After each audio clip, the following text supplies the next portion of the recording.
The top players in the world have gathered this week.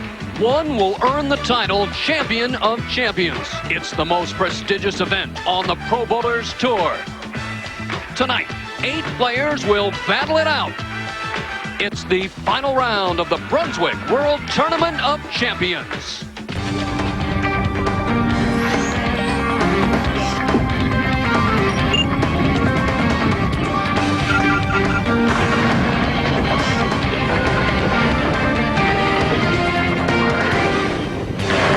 We're at Brunswick Zone, Deer Park Lanes in Deer Park, Illinois, just outside Chicago, for the pinnacle of bowling. It's the Brunswick World Tournament of Champions.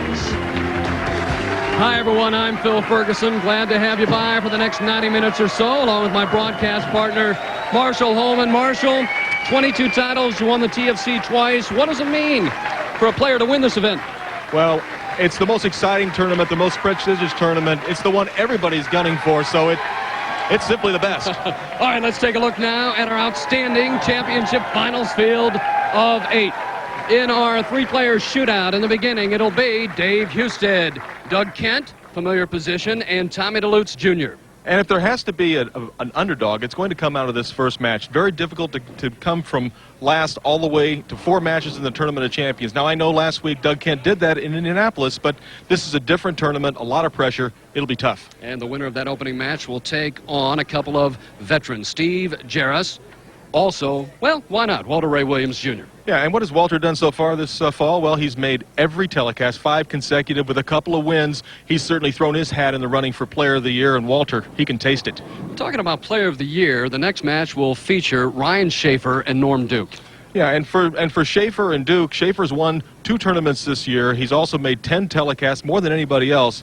And for Norm Duke, he is the one who has 3 titles. He's in the leadership position for Player of the Year if he locks it up this week with a win. And the player on top, the lone lefty in the field, Jason Couch.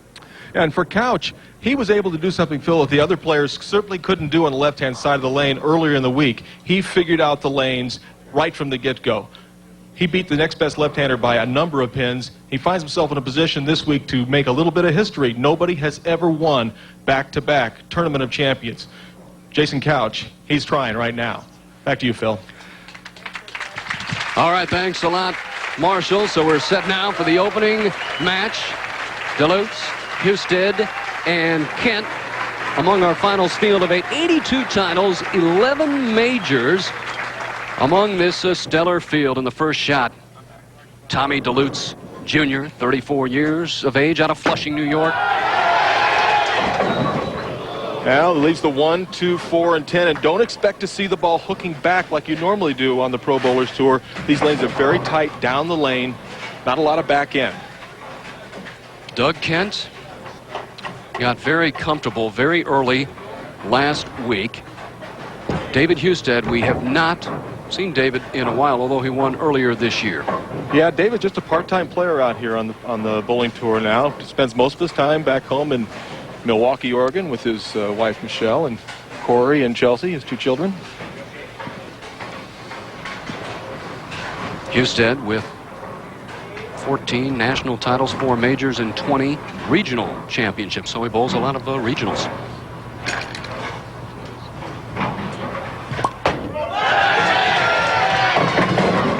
Well, Husted comes in high. Delutz came in light. Needs to get the ball to the left of the 1 pin, knock it into the 10. Too much of the head pin. It'll be 8 out for Delutz in the first frame, and lane's much tougher this week. Scores should be lower. In this major tournament, you want the demanding lane conditions, don't you? Now, or what are they going to Well, there's no doubt about it, Philly. The tougher the lane conditions, the more shot making comes out. Husted talking about the lanes being on, whether they're on first or second cycle. When they practiced, they just throw strike shots. So we're having a little bit of trouble with the pin setters in resetting right now. Delutz still has the 4 and the 10 standing, and those pins should have been swept off. Husted waiting to see if the lanes will be swept off. Pins on lane 21. The veteran righty picks up the spare, no no problem. Now we take a look at Doug Kent in that 7th spot once again. Well, he took it all the way from the first match last week, but boy, it'll be a demanding task. Lane 21 finally being reset. A little bit of trouble with the machine. They should have it squared away. Well, for Doug Kent, he told me his mental game really has been, right now, the best of his career. Last week won 4 matches to win in Indianapolis. First shot. And it looked like last week a little bit, Marshall. It does look just like last week. Clearly, Kent found the mark in the first frame. And the result, 10 in the pit. Delutz able to kick out the 10 pin, so after that open, he comes back with a strike. Don't look for anybody to run away and hide in this tournament. The scores are going to be competitive. They're going to be probably, well, if you could shoot 220, I would think that would be more than enough to win. And Husted with a strike in the 2nd frame.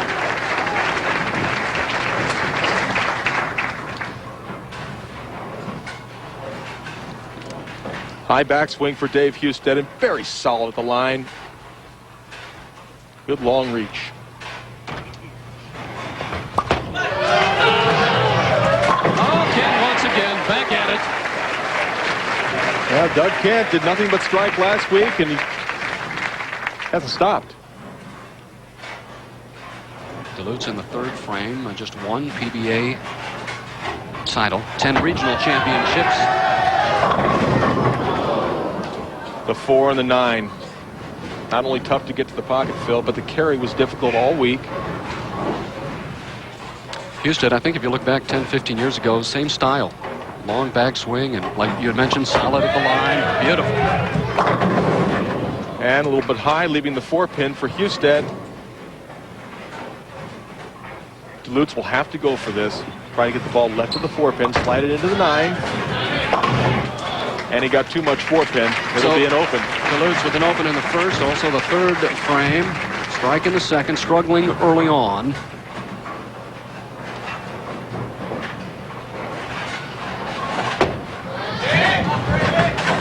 And almost a mental error from Husted as he hangs on, picks up the 4-pin, but puts a little excitement into single pin spare shooting. Well, again, Doug Kent off with a double. Have to be so precise to put the ball in the pocket. And the 4-9 for Doug Kent. We saw a lot of it during the qualifying and match play, and the reason being that if you throw the ball to the right, it won't hook back, so you're trying to lodge the ball into the pocket. A lot of high pocket splits. Well, there's the ball going out to the right and not coming back, so 2 shots that Delutz really threw pretty well. One just a tad high for the 4-9, one a bit light. It's a 210. Once again, a lot of matches won with the 210 and 220 this week. Kent, he opens the door really for Dave Husted and Tommy Delutz. Husted takes the lead, sitting on the bench.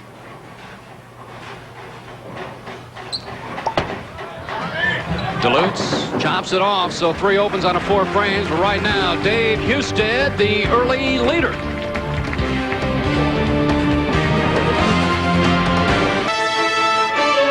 Well, Marshall, yeah, Tiger Woods will be on hand at the Valderrama Golf Club in Spain. As well, why not? He tries to defend his title at the American Express Championship. Coverage begins bright and early. Get up Thursday morning, 6 a.m. Eastern Time on ESPN. And Tiger couldn't hang on. That's 3 a.m. on the coast? That's where I live. Tiger going for his 10th win of the year. Well, knowing you, Marshall, you'll probably be up at 3 a.m. watching it. Maybe I just won't go to sleep. Right now, it's Dave Husted hanging tough, but you had mentioned Tommy Delutz. He got a strike in the 6th. Trying to cut into that lead. Oh, yeah! Low scores. Tommy Delutz gets a double. He can still get there. Watch as he just opens up the rack. Everything sort of just spreads around. He loves that one.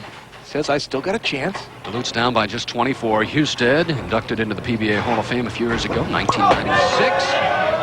And sets it right in there. Beautiful shot from Husted. And you mentioned earlier that Husted puts the ball in play more than any other player. Very straight trajectory. Watch the ball. It's actually falling back toward the pocket. Solid. Tonight, you keep it in play, pick up your spares. You have a good shot at winning. Kent. Right there. Yeah, that's the way Doug Kent started out the first match. With solid strikes in the first and second frame. Had a couple of open frames the third and fifth. Just 15 down, and Delutz just 24 down. Could make it 14 with a strike in the eighth.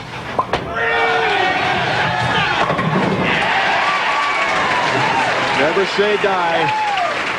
Boy, he's loosened up a little bit. Boy, he got off to a terrible start. He had open frames the first 3 out of 4 frames. But he's come back strong. Eighth frame and down on one knee for the veteran.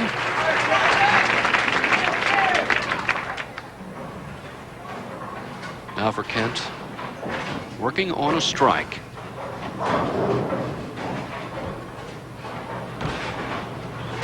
He practices a lot, 75 to 100 games a week. Out on the tour. All right. And all the players figuring out the lanes late in the game. Everybody struck in the 7th and 8th frame.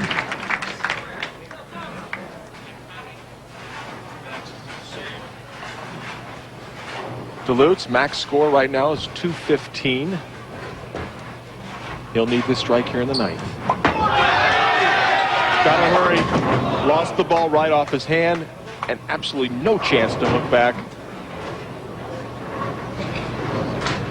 You can see the ball going to the right. It's not, when it gets that far to the right on this condition, it will not hook back. I don't care what kind of fingers you put in the ball.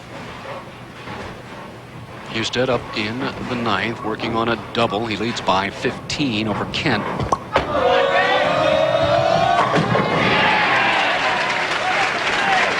He's starting to run him out a little early, maybe, Marshall. More games to go. Husted knows the importance of that strike in the 9th. He'll need just a mark in the 10th to lock it up.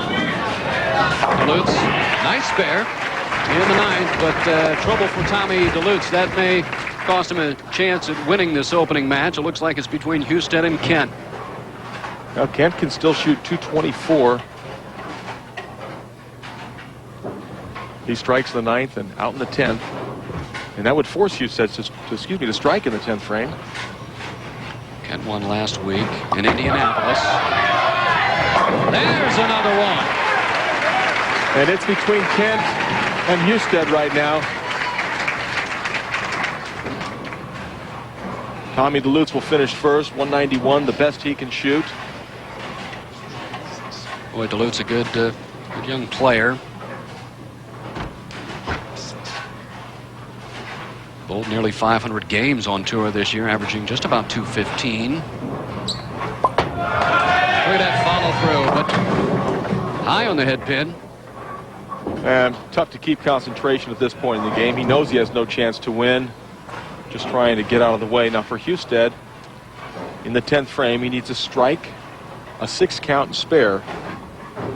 And that would take the first match. Biggest shot of the week.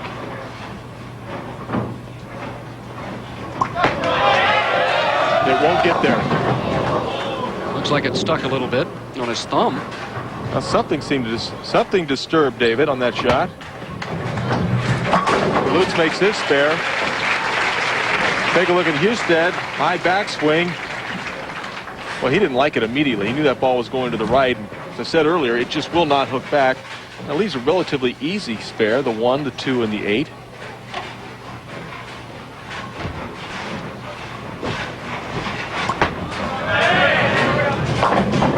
And he does not make it. Well, the first open for Husted in the 10th.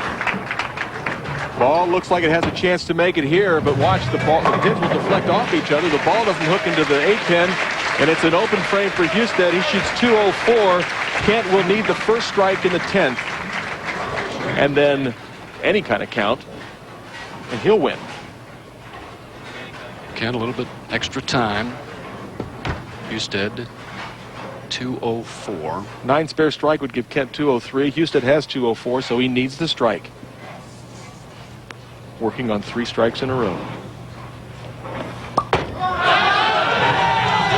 And there it is. Softball under pressure comes through.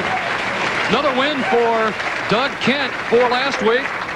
5 in a row for Doug Kent. Able to concentrate, make the shot, flush in the pocket. The reaction from Kent, desperately loving it.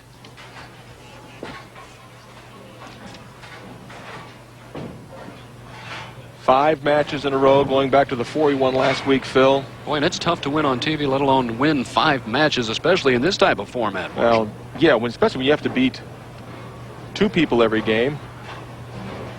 Very difficult. Dejected David Husted looks on, and Kent will wrap up this match. Another beautiful shot, playing that tight line. So Doug Kent finishing with a flurry. Kent making the big finish. It looked as if something might have disturbed Husted as he was releasing the shot, but Kent made the great shots when he needed in the 10th frame, and he'll advance to the next match.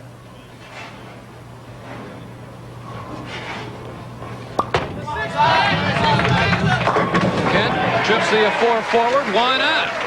6 straight strikes and a 224. Doug Kent moves on now to our next match, taking on Walter Ray Williams Jr. and Steve Jaros. And welcome back. This is the Brunswick World Tournament of Champions, and the winner in our opening match with a 224, Doug Kent. But look at that, 9 strikes in that opening match, 2 opens. Got to keep away from those open frames if he hopes to move on. Dave Husted with a 204 time at Delutz 179. Let me send it on down to my partner now, Marshall Holman. Marsh? Thank you very much, Phil. I'm here with Jason Couch. And Jason, going for history, nobody's ever won this tournament back-to-back. What's your plan of attack? Well, I coming in tonight thinking 10 clean frames are going to do it tonight. I mean, 10 clean frames all week have been pretty good. Scores are very low, Marshall. It'd be an honor to enter the history book tonight. So I've got 1 under my belt from last year. I'm just looking to go out there and tear him up for 10 frames. Okay, now, what did you find on the left side that the other lefties just didn't seem to see for this week? It seems like I've got a little bit more of a comfort zone the farther in I play on the lane, which is very unusual for a left-hander, but I seem to get more comfortable the farther in I play with a little more angle, and I played between the 4th and 6th arrow at some point during the week and really never played left to there, so it's really my comfort zone. All right, well, you're comfortable. You're the leader. Good luck tonight. Thanks. All right, Phil, back up to you. All right, thanks a lot, Marshall. Speaking of comfort zone, right now, Doug Kent over the past week, he won 4 matches last week to win in Indianapolis. Fired a 224 to win match 1 here in the Tournament of Champions, but Walter Ray Williams Jr. and Steve Jaros may have something to say about Kent moving on. First shot, second match, Walter Ray right in the pocket, old dead-eye. Starts it off with a strike.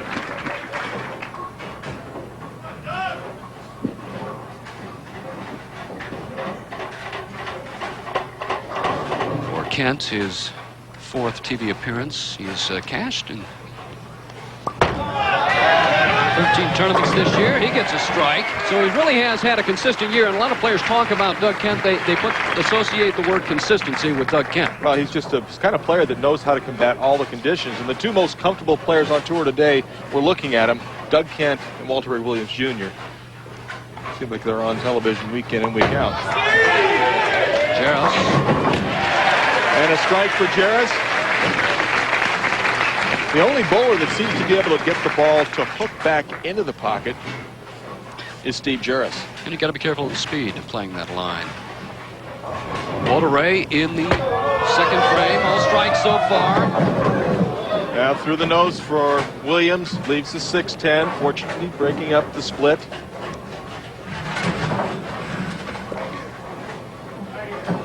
Just won 300 game this week. That by lefty Joe Salvemini. The next high game, Mike Miller with a 290, demanding lane conditions.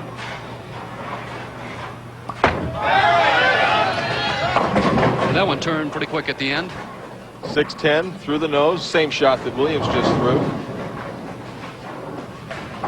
Deadeye should have no problem with the spare. He picks it up. We'll see Kent's ball rolling down the lane, hooking onto the nose, breaking down the split, leaving the 6-10 as he shoots for the 6-10. He makes it. A couple of spares. Well, we watched Kent and for Walter Ray. We watched Jaros last year toss a 300 game on television in Chattanooga. Very exciting. If he shoots 300 here, I think I'll take a little money out of your pocket to give him. He's from Bolingbrook, Illinois, just about 40 miles south of here. He comes in high. And very interesting, in the second frame, everybody comes in high. Everybody breaks down the split. Everybody leaves a 6-10. And Walter's kind of chuckling over that. I think he finds that somewhat humorous, a man who loves statistics. All-time leader there. 121 TV appearances. Earl Anthony is second with 113, and Walter strikes. I think Marshall Hall, I think you're up for TV appearance. Well, you're on every week with me, so does that count? It does as far as I'm concerned, sure. Well, I know you approached about 100 television appearances over your illustrious career, and again, you've won this tournament twice, and it means so much to a player. Jason, we talked to him last night. He said after he won last year, doors open. Well, I've never seen Jason so emotional as he was last night when he took that #1 seed for today's telecast. It does mean a lot for the players. Kent won last week in Indy. Third frame. 3, 6, 9, 10. Now let's take a look in the bag at what Steve Jaros is using. He's got the Brunswick contact zone.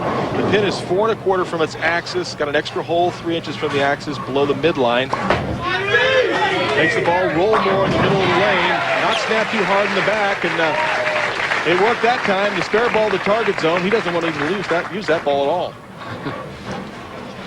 Had to get out the spare ball this week. Kent trying to pick up really a difficult spare, Marshall. You have to fit the ball between the 3 and the 6 and drive through to get the 9. Got too much of the 3 pin. It's 8 out. He said he'd rather shoot a split. I don't blame him. That's a very difficult spare to try and make. Right now, Williams, Walter Ray, and Steve Jaros tied. Kent 16 pins down. Williams and Jaros could make that 26 with a strike in the 4th frame. This gentleman here, 32 titles, 32 second place finishes. The man's a bowling machine. He absolutely loves it, and that's probably the key to his longevity. Is he keeps bowling because he loves it. Ball hits about the 21 board at the arrows. Back into the pocket. Now watch the 10 pin. Just nudged out by the 6. Kent, after the open in the 3rd, needs a strike to keep up with Williams.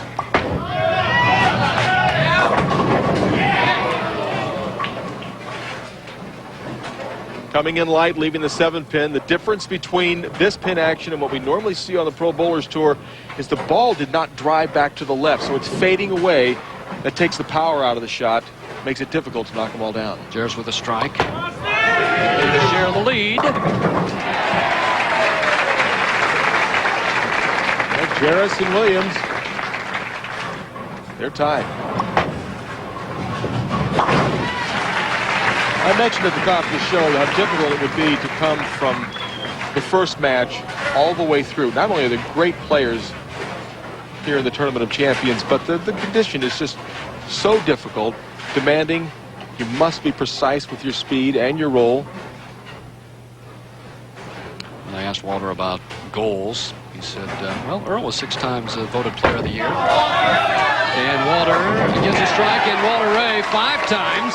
And really, he's made 5 shows on the fall, 5 telecasts. We've had 5 tournaments. He has an outside shot, but if he wins today... Well, I think Walter he would need to win today, and Duke and Shafer still, they have the power. They're in control.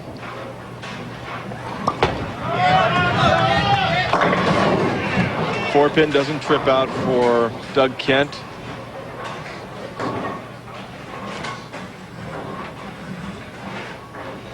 Kent will have to get it going soon, or he won't be going on to that third match.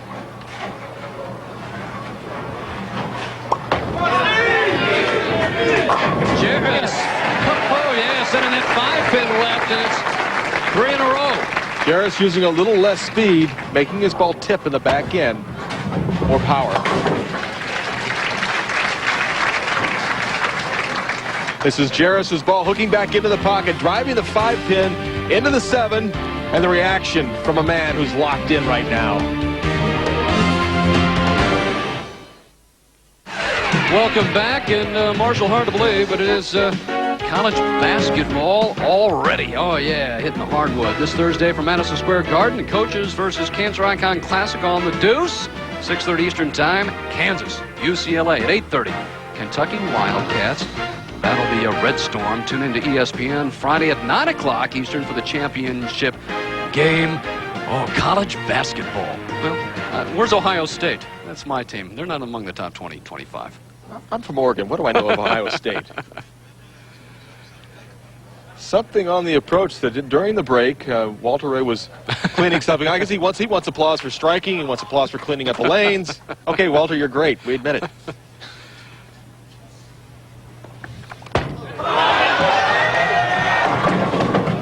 Well, he's fortunate. Just the 6-pin. And that looked like lack of speed, Phil. Direction looked good on the lane, but if you don't put the proper speed on the ball, it'll hook early, go right to the nose. Doug Kent working on a spare. He trails by 37. In the 6th, he's got to start striking. Solid 10, made the good shot, didn't carry. Now Walter switching balls once again to a plastic ball. It has very little friction, hard and straight. Well, Walter has won just about everything, Marshall, but he has not won the Tournament of Champions. Yeah, give him time.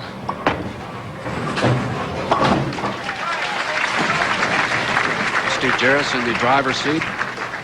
There's a shot of Steve's lovely wife, June, mother of twins, a boy and a girl. Evan and Hannah born last year, and he really a handful, and Steve didn't bowl a lot last year. That'll take up a lot of your time. I can only imagine. You're right, Marshall. A little bit softer speed, but he's able to throw it out a little bit and work it in. Yeah, and he takes the lead, and I think that's an approval from June. Yes, she loves it. She's got more emotion than Steve does. Shows more. 7th frame. And that hooks high and 3 times to the well. And there's Paige. Yes, probably Paige doesn't want the camera on her right now. Not to that shot. I don't blame her. That did not break the pins down. He leaves the 4, the 6, and the 7. Not much to celebrate about that one.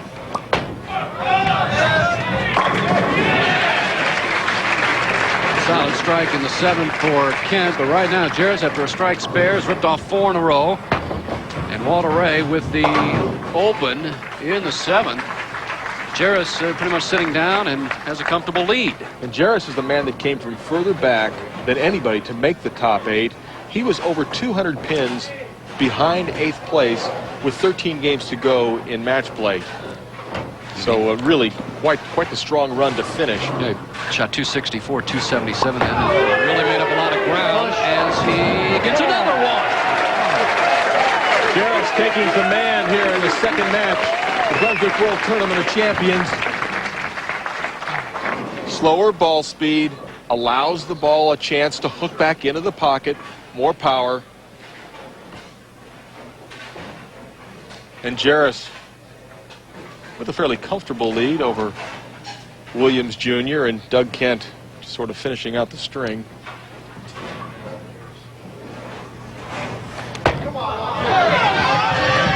There you go. Walter with a 235 maximum. Right now, Jaros, if he were to 9 spare and spare strike out, he'd be shooting 239. So for Jaros, just keeping the count, filling the frames, it'll be enough. Easier said than done this week. Much. Now Kent's back in the pocket. Well, we're talking about Jaros maybe slowing up the speed a little bit. Kent, play the rocket to the pocket. And he has a double. Maybe a little too late as Jaros with that max score of 280 should he strike out from this, the 8th frame on. I said 220s would probably win. Jaros will be well above 220. That gives him a 35-pin lead over Williams.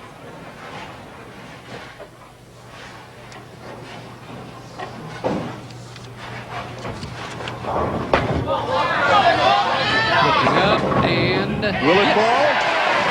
Still an outside chance.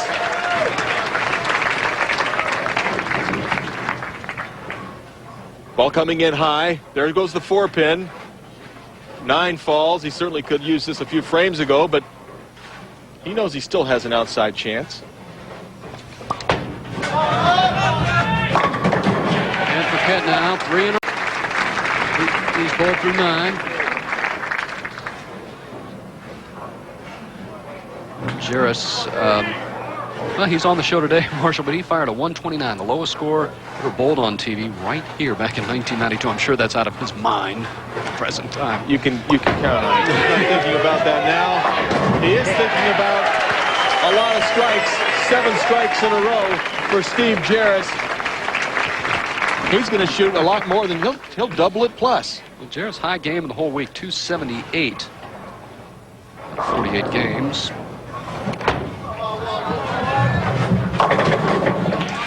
Will it fall? The 7-pin will not, and quality shot for Williams, but it'll be Steve Jaros. Everything going towards the 7-pin. Wiggling. He's trying to make it fall. He's blowing on his thumb as if to say he got a lot of thumb on the ball and not too much fingers. Doug Kent finishing strong, but 7 in a row for Steve Jaros is too late. Well, Walter, always next week, and he'll probably make the show again in Austin. 5 for 5 on the fall tour. Put nothing past him. Kent really finishing strong. He had an open in that 3rd frame and 3 spares and now 4 strikes.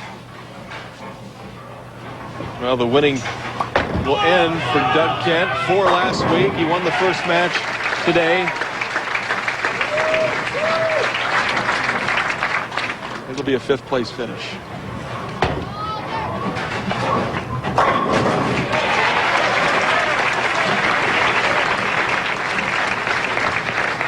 Williams shoots 214.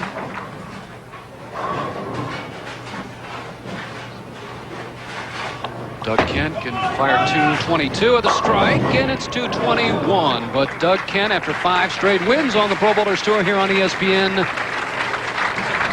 he will not make it into the semifinal match. This gentleman will.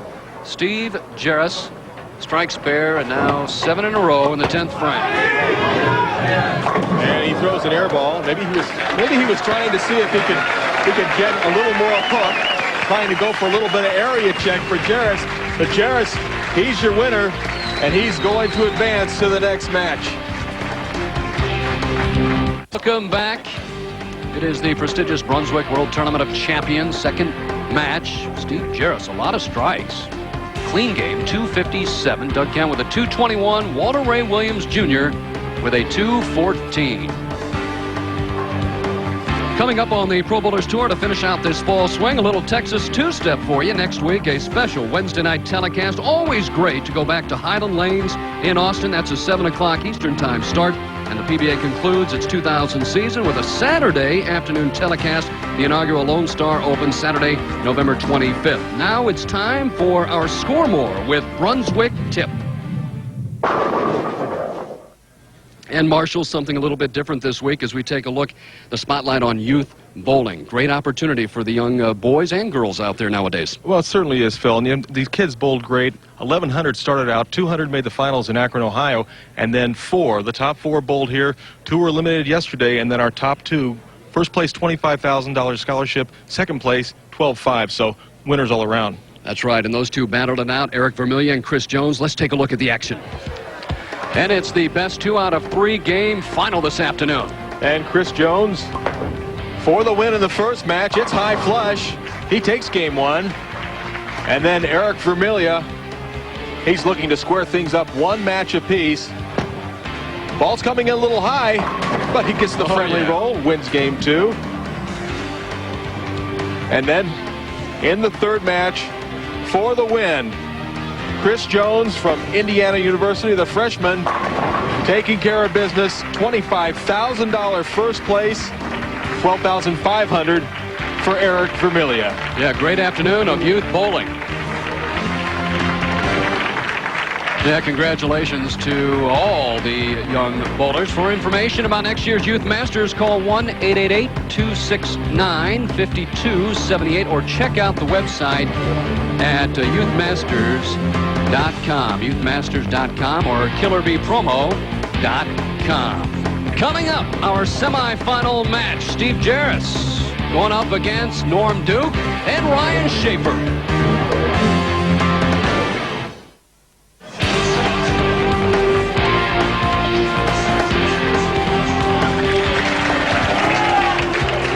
Ready now for the semifinal match. Should be a dandy. All right. Boy, great crowds all week long here in the Chicago area. Duke and Shafer and Jaros. That's not boo, boo, boo you're hearing. That's Duke, Duke. Small in stature, but large when it comes to his bowling ability. The mighty one. Youngest player ever to win a PBA title at the age of 18. He won in Cleveland. It's been a great career. Getting it back, not quite enough. That leaves the 2 and the 5, and so far the only player who can consistently get the ball to look back into the pocket is Jaros. Shafer out of Elmira, New York. Power player. Couple of national titles both this year. 6 regional championships. Opening shot. He got it back. Shafer has been able to figure out the lanes all year long. 10th telecast for Ryan. Hard and straight. No problem for Duke. Great spare shooter. Pretty good strike shooter as well. Jaros, after winning with a 257. And really 3 solid games on this condition.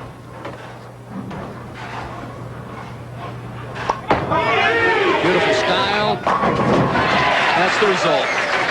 Boy, he looks so comfortable on lanes right now. Steve Jaros, 257 last game. He improved from his previous high game on the television pair at the Deer Park lanes. That was 129, so he was 128 pins better that game. All right. Duke, the 94 Tournament of Champions winner. Playing what we call the fallback shot, just trying to get the ball left off his hand and just have it slide into the pocket. Well, it slid a little too much. Wasn't able to knock out the 5-pin. He tries to use some body English, but not to be done. Shafer, second frame. He opened with a strike. Well, he's got the ball hooking back into the pocket, but he leaves a solid 10. When you talk about spares, and here's one of the top spare shooters on tour, Duke. And you'd mentioned before in previous shows, Marshall, Ryan Shafer early on had some problems with single pin spares, especially the 10-pin, but he's come a long way. Well, every facet of his game has improved, and spare shooting certainly one of them. Tied with Barnes for the most telecasts, 10.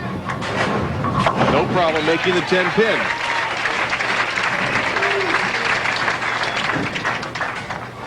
Certainly disappointed leaving that solid 10, but not only was it difficult to get to the pocket, but boy, knocking them all down was a real trick all week.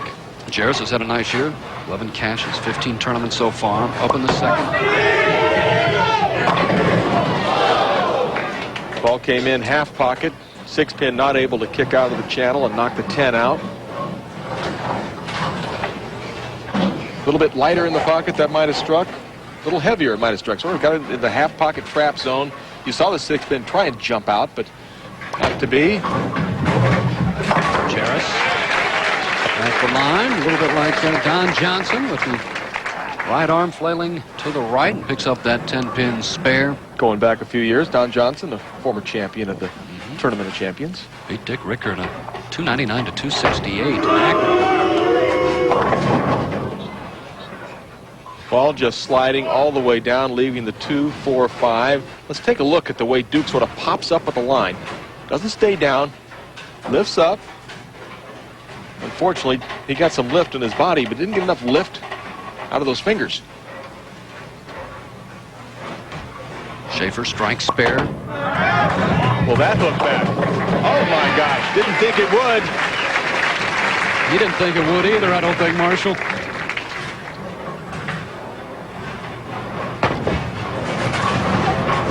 Duke, he picks up the 2, 4, 5. Shafer a little bit similar. Watch the form of Ryan Shafer. He lifts up at the line, too. Both smaller men. I don't think it has anything to do with the size. I just think it's just part of what gets them to the line the same way every time. Jaros' third TV appearance this year, 2 appearances last year, and a 10 pin. Solid 10. Well, that was right in the pocket. All right, keep this throwing match, like that. Come on. very close right now. Jaros 1 down to Shafer. Duke 4 down to Shafer. Duke putting a piece of tape in the ball.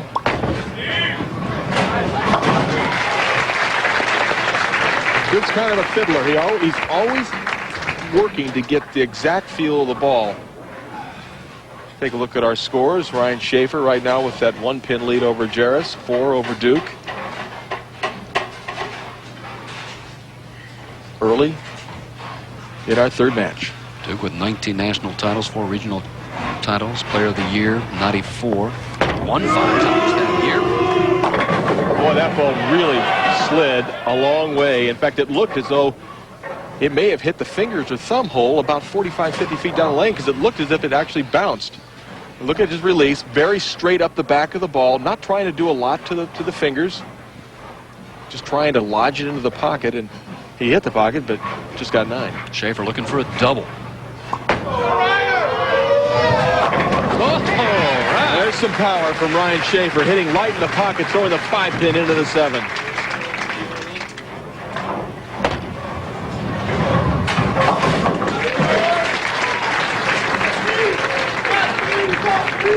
Similar to when Shafer bowled and won his first tournament at the Orleans in Vegas earlier this year, playing that same trajectory from inside, hooking the ball back into the pocket, even though there weren't a lot of back ends.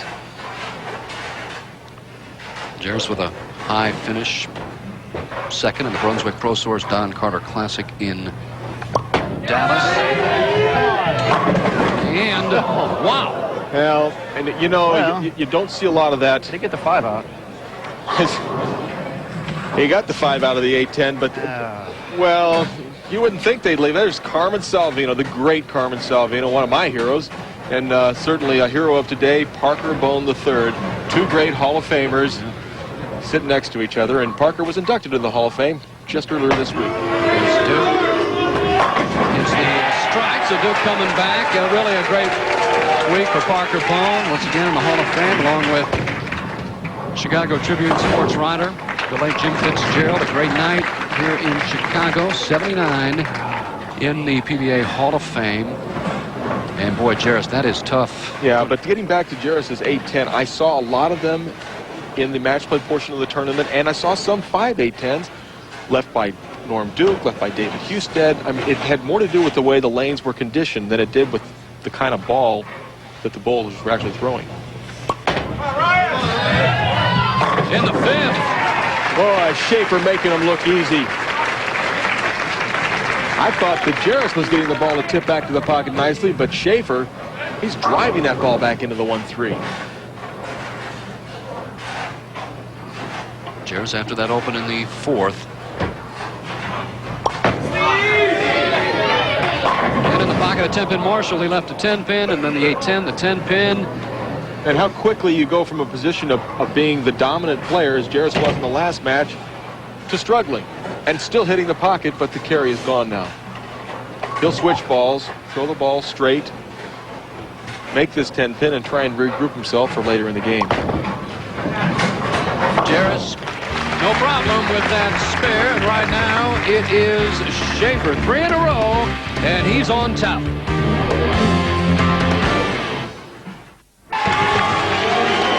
And welcome back. Oh, National Hockey Night, the Battle of the Keystone State. Rematch of quintuple overtime playoff game from last spring. ESPN Wednesday night at 7. The Flyers and the Penguins. Oh, Yager. Then Brandon Shanahan and Sergei Fedorov of the Red Wings visit Keith Tkachuk and Jeremy Roenick of the Phoenix Coyotes. That is on the Deuce, and it will be tomorrow night at 10 o'clock, National Hockey Night. Well, yeah, Norm spent a lot of time putting that together. Yeah, he was up late last night. You want to get it just right. They're not going to win the basketball championship this year. Yeah, they Maybe may. 5th. All right. Shafer right now, a comfortable lead, Marshall. 34 in front of Jaros, 25 in front of Duke. Duke working on a strike. Cut into that lead. But it's not going to happen. He is not in command of the pocket. Still searching. And this man right here, Ryan Shafer, he is. Certainly a chance. Duke with 3 titles, Shafer with 2. But if his 3rd title is the Tournament of Champions, $60,000 prize for first place, could be Shafer's year. And brings it back again, and it's another strike. And boy, I saw the 8-10 kind of kick out of there late, Marshall. You talked about $60,000 first prize plus a 5-year exemption into this tournament. Very important. Duke will make the spare, but it's going to take more than just spares from Norm Duke, as Shafer has 4 strikes in a row, 3rd, 4th, 5th, and 6th frames. Let's make a shot here. Jaros in the 6th. He has thrown a lot of good shots. Scored really no indication of how well he's bowled here. No, not this one. He's gotten more speed. Gosh. He's picked up the ball speed. Yeah, the that's ball so is sliding down the lane. It's not picking back into the pocket. It just keeps going right. 6-pin around the bottom of the 10, and frustration for Jaros.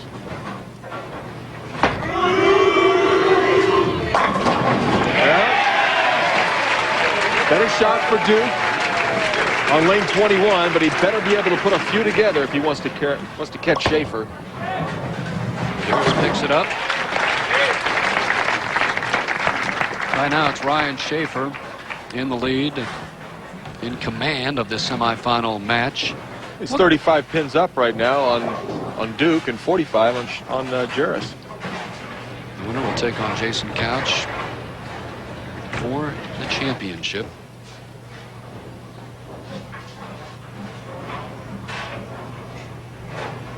And for 5 in a row.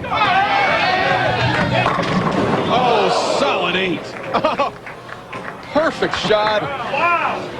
All he can do is put his hands behind his neck and go, why me? Watch the ball rolling right dead flush into the pocket. The reaction from Shafer, he cannot believe it. Well, that's the knockout strike. Should have given him 7. Not One to time. Better.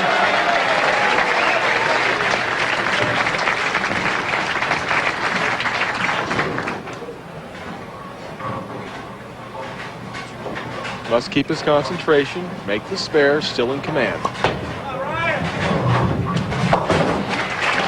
No problem with the 8-pin, but he expected that last one to be a strike, not a spare. Take a look at our scoreboard. You can see Shafer with the commanding lead over both Jaros and Duke. 44 pins over Jaros, 35 over Duke. Duke with a strike to that lead. And finally he gets a strike on the right-hand lane. And I want to tell you, he was fortunate. Those pins reluctantly fell. Watch the ball as it continues to fall back to the right, and the 5-pin just barely gets nudged out. A little jumping from Duke. He loves it. Still got a chance. We're still got a chance. Shafer in the 8th.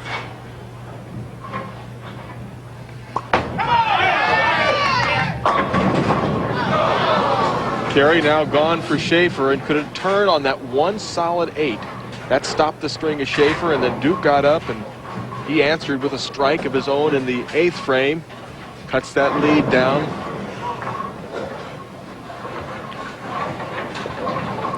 Jaros can make it a double here in the 8th. So 225 max for Jaros. Come on. Oh. That was a lot better. He liked the shot.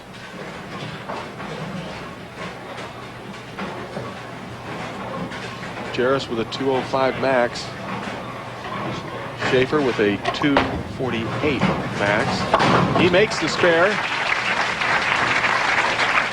Now Jaros trying to convert the 10 pin. And, does. Now Norm Duke with the double, Marshall, up in the 9th. Well, another must shot for Duke. And he struck the last couple of times on lane 21, so he's more comfortable on this lane than the other. Can knock it down to a 13-pin deficit for Duke. See his maximum score of 235. And put the pressure right on Shafer. Everything but the 10. And he knows he couldn't have floated any better. Watch the 6-pin, second from the right, around the bottom of the 10. And a heartbreak for Norm Duke. Shafer needing marks. 9th frame. Any kind of spare in this frame. And the 10 pin. Leaves the 10, that's all right. Pick up the 10 pin. Still puts himself in excellent position.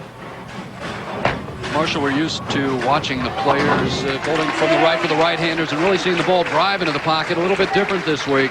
Well, the oil's a little further down the lane this week. It was buffed down to 49 feet and just not a lot of back end. So players were forced to play deep inside and create their own hook. Shafer just barely hangs on and makes that 10 pin.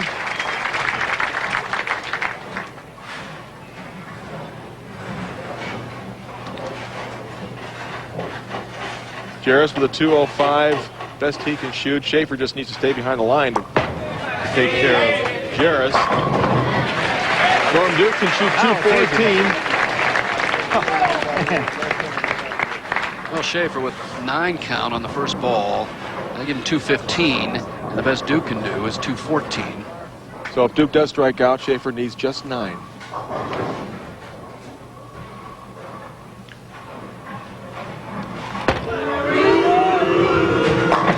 Another solid 10, and now Shafer needs just to stay behind the line. He should advance, but we'll watch his shot in the 10th frame.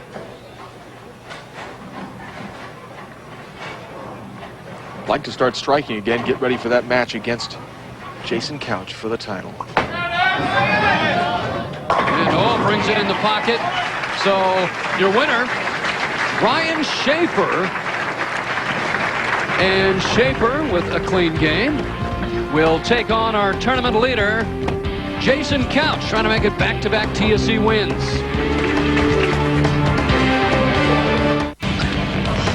Well, we're ready now for the championship match. Coming your way in just a few minutes, it is Ryan Shafer, and he'll go up against Jason Couch. A beautiful trophy awaits the winner as we take a look at the tournament recap. No players won 2 in a row.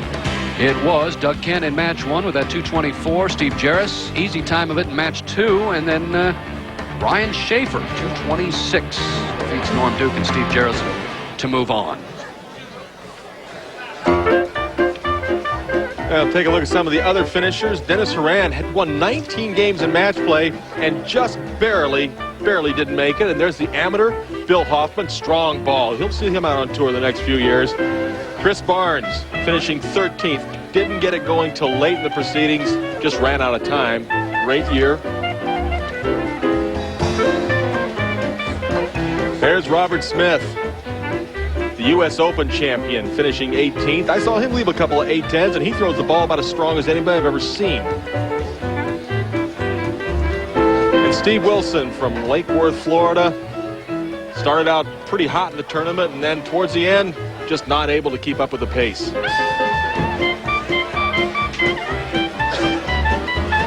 Couch on top.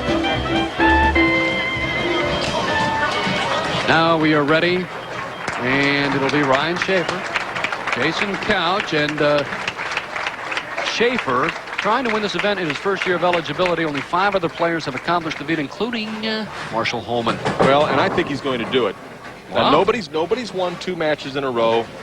I watched Couch in practice, and nobody really looked like they had a great command of the lanes, but right now, Shafer looks very comfortable. Of course, you know, Jaros looked good after his first match, too, but I think Shafer can keep it going and give Couch all he can handle.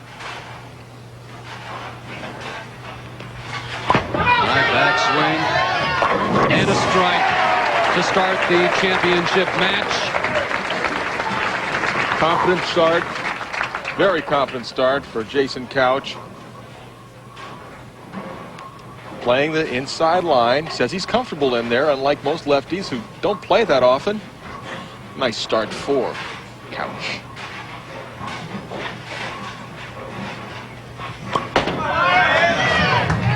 And he counters with a strike in the first. Gaining confidence with every shot. And it looks as if Shafer is moving deeper to the left with almost every shot as well. The lane oil drying up at the front part of the lane and staying very much tight or oily in the back of the lane. You can see Shafer defeated Duke and Jaros in our last match, and for Duke, he knew that if he could win this tournament, it would lock up Player of the Year, something he wants so desperately. He'll have to earn it in the next few weeks.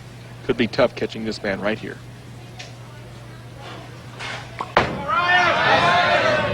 And hit the 4. Well, he got a piece of that 4-pin, but not enough to knock down the Brunswick Pro pins. 3 pounds, 10 ounces. Ball hitting the 27 board at the arrows, coming in a bit high, and 4-pin wiggles, but does not fall over. Shafer will take his time and pick up this 4-pin. Well, he's had a great year, second on tour, average at nearly 220. His 10th TV appearance this year. And picks up the spare. Strike spare to start for Shafer, and now it's Jason Couch after that opening strike. Couch has bowled a bunch of games this year, 535 with an average of 217. Last year, good year, 223,000 plus. A strong lefty from Claremont, Florida. Boy, has that high backswing. Former Rookie of the Year.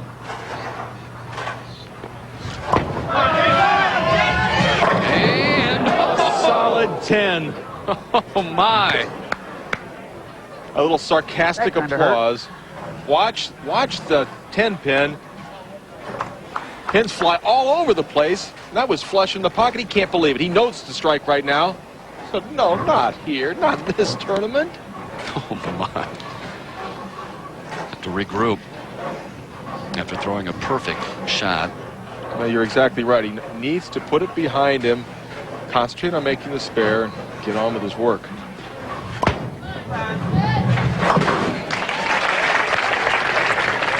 Well, the PBA's player of the race hitting the home stretch, and you can get all the latest info on how the top players are doing. PBA's new website, PBA.com.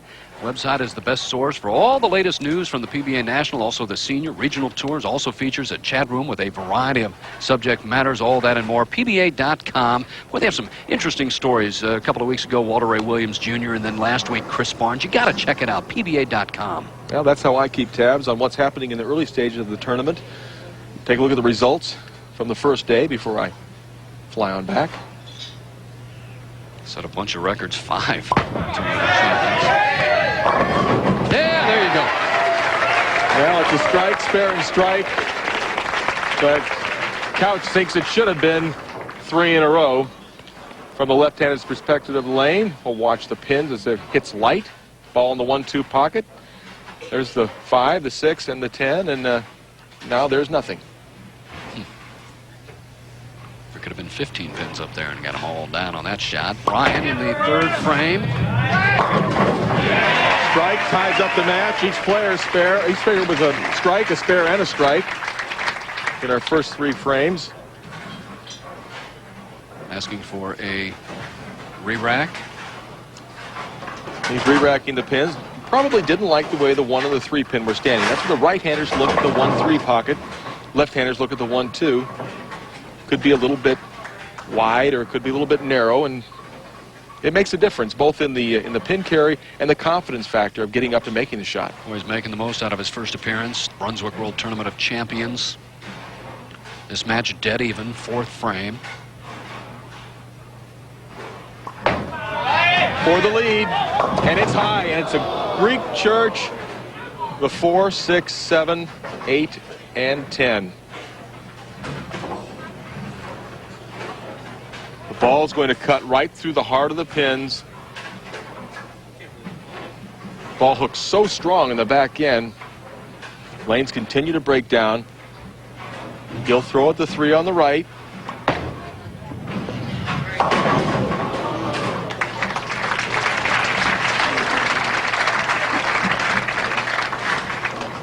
Maybe an early birthday present for this man, Jason Couch, his birthday tomorrow.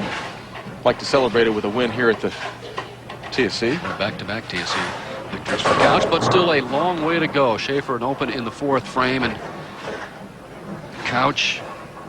Well, given a 14-pin present right there. That's Couch's lead. Well, he threw a clutch strike last night against Norm Duke in the 10th to be the top seed.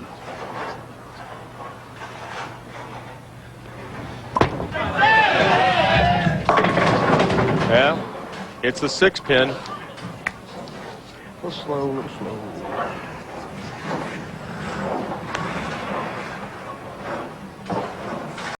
Couch this year with a 2nd place finish. National championship in Toledo, 3rd in Chattanooga, and 4th in Erie.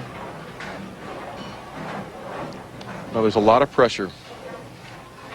The finals of the Tournament of Champions. We keep saying how much prestige is placed on this tournament, and we mean it. It's true. Couch picks up the spare in the 4th frame.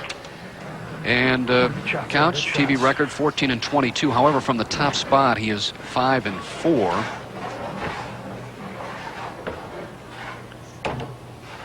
Each shot so critical. Anytime you're on television, he leads by 14. You know what it's like, Marshall, TFC. Well, I can remember the last couple of shots, you know, way back when I made my first telecast in the TSC in '76, and it's difficult to start your feet and get the ball off your hand. Carry it. Carries that 7-pin. He knew the ball was in the pocket. It was just a matter whether the 7-pin was going to respond or not. Now, he knows this ball's in the pocket right now, but will the 7-pin fall? Kicked out by the 4. And the reaction? You bet. Shafer in the 5th frame. After an open in the 4th.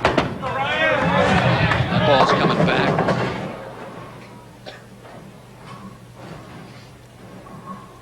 Shafer with a 4-pin.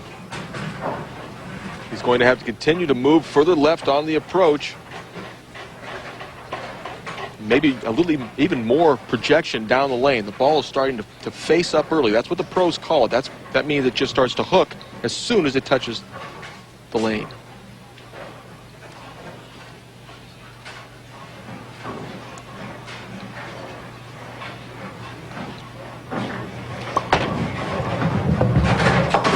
And picks up the spare. Ryan Shafer down by 14.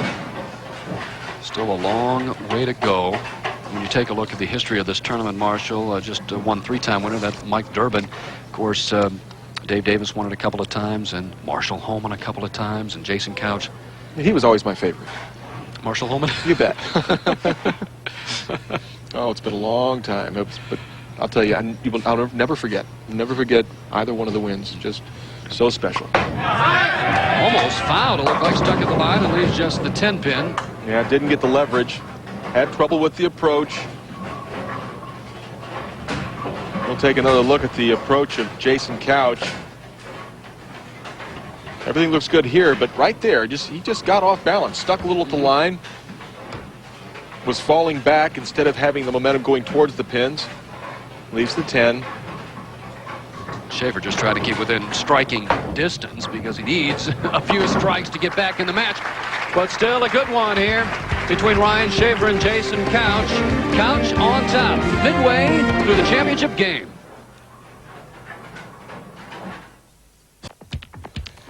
The Professional Bowlers Tour on ESPN is brought to you by Brunswick. Brunswick Zone, we innovate, they imitate. And by new high-endurance Red Zone from Old Spice. Intense protection for intense people.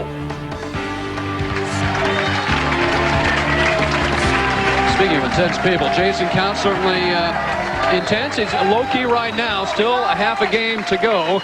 And one of these players is going to make history. And both the players are slowing their tempo down a little bit with each pressure shot that they throw.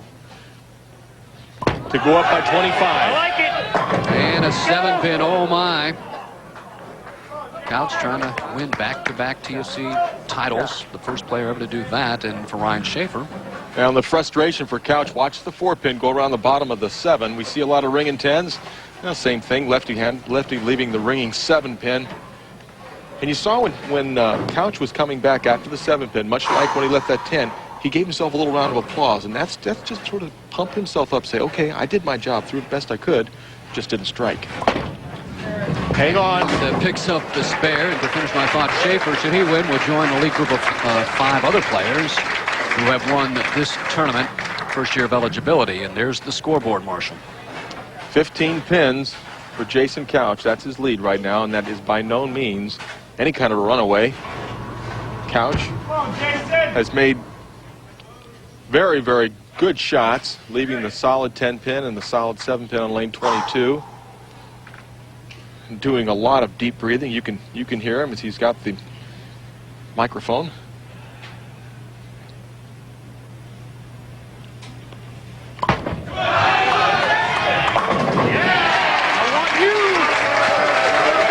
He's talking to lane 22. That's what he wants. He's striking on lane 21. He wants a strike to double up on lane 22. Yeah, see, he's talking to that lane. Now, is that lane listening? He never listened to me. Well, that lane is winning at the present time. And Ryan Shafer in the 7th frame. And a 10-pin. Solid 10 for Shafer.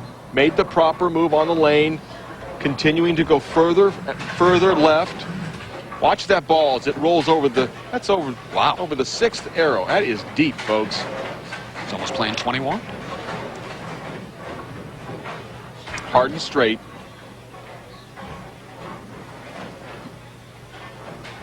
Not a lot of hook for the spare, and no problem. Staying in the hunt is Ryan Shafer through 7 frames. He trails by 16. And it's College Hoops with the man. All right, Dickie P. Joined by Digger Phelps, Jay Ballas, and, oh yeah, former Cab Brad Daugherty to preview the upcoming college basketball season. Dick features his diaper dandies, primetime players, and lots more. So start off your college basketball season with the best tonight at 10 o'clock on ESPN. And right now, who is the best? The champion of champions, trying to bring it back. 1, 2, 4, 10. Searching for carry. Hitting the pocket, not being able to strike, and now he leaves himself a difficult washout and a must-make situation for Shafer, as he's down by 20 pins, even if he makes this. I think Couch knows that, first of all, we'll wait and see what Shafer does, but should Couch strike in the 8th? He's got to bowl his own game. Can't be worried about what Shafer's doing. Shafer. Oh! We saw that earlier in the first match, the 1, 2, 4, 10, the head pin wrapping around the 10 pin. Technically made the proper shot, got the ball in the right position, but he wraps the head pin around the 10. What a great shot. Frustration and almost knowing his fate is sealed. All right, Couch now on lane that's given him some trouble, Marshall. Just needs to keep hitting the pocket. If he keeps putting the ball in the pocket and filling frames, he's fine. He leaves the 3, the 6, and the 7 in a situation where all he needed to do was just make spares. He leaves himself a very difficult split. This ball's going to come in light. There goes the head pin barely. The 7-pin stands, the 3 and the 6 for company. A makeable split. Must get the ball to the right-hand side of the 3-pin and kick it into the 7. If he doesn't make this, he'll be down into the 180s, and Shafer will have new life.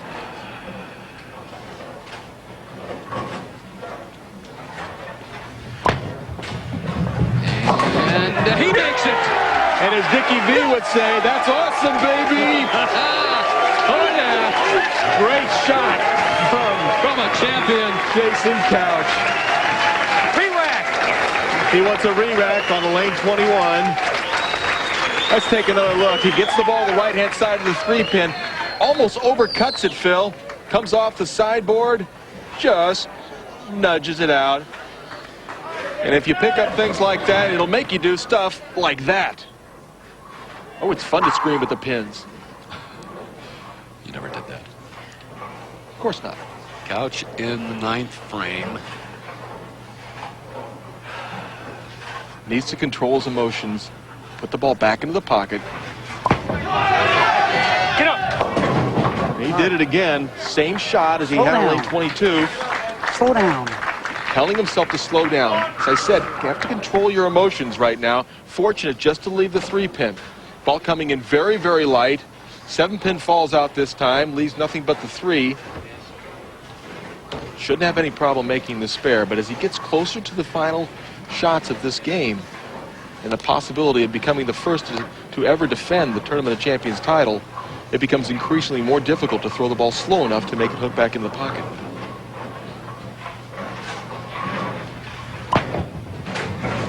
And even making single pin spares like that become more and more difficult. All right, Shafer now. Could he strike out? 189. Which would force Couch to mark, and Ryan Shafer up in the 9th frame. Must strike. Leaves the 7-pin. The best for Shafer right now. 1, 7, 9. Couch just needs to stay behind the line. He can start doing a little bit of mini celebrating. Well, it's got to be a great feeling to know you don't need a mark to win the TSC. I wouldn't know, but I can only imagine and be envious. Shafer, boy, what a great year, great performance here. His first time in the Tournament of Champions. A memorable one. Well, and I made Ryan Shafer the favorite. I said, Yeah. I really thought that he would go on and continue to dominate the lanes like he did in the previous game, but it looks as if it's going to be no more than one win for any one player during the 4 matches. Well, And this man, he knows right now that all he has to do is just stay behind the line, and the emotions are starting to well up. He was close to tears last night when he struck in the 10th frame to dislodge Norm Duke out of the lead position, and now with the opportunity for 2 in a row, you know he's going to be very, very emotional.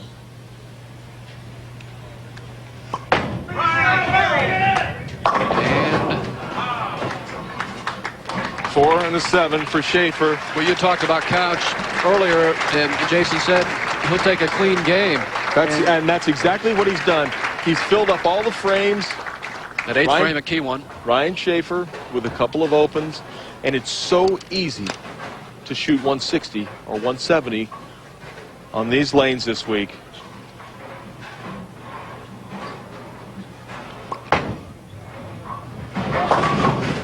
Second place finish it will be for Ryan Shafer. Jason Couch. What a moment for Jason Couch. He's the winner. That's right. He's already the winner of the Brunswick World Tournament of Champions. Oh, my. Back-to-back TFC victories. That's a lot of pride. There's the first smile we've seen from Jason Couch. Going back to the demanding lane conditions. Boy, not easy tonight as Shafer finishes in the pocket but leaves that stubborn 10-pin. It'll be 166 for Shafer. Well, and for Jason Couch, there's so much emotion, it's probably tough to throw this shot, but He's your winner before he throws it. This is nothing but icing on the cake, and congratulations, Jason Couch. He's the 2000 Brunswick World Tournament of Champions champion, and it's back-to-back. And congratulations to Jason Couch, 198 to 166 over Ryan Shafer. Back-to-back TFC victories for Jason Couch. Be sure to join us at a special time next Wednesday when we travel to Austin, Texas for the Columbia 300 Open live at 7 o'clock Eastern Time. Coming up next on ESPN, the Still Timber Sports Series. For Marshall Holman, I'm Phil Ferguson. We'll see you next week. This has been a presentation of ESPN, the worldwide leader in sports. For more, log on to ESPN.com.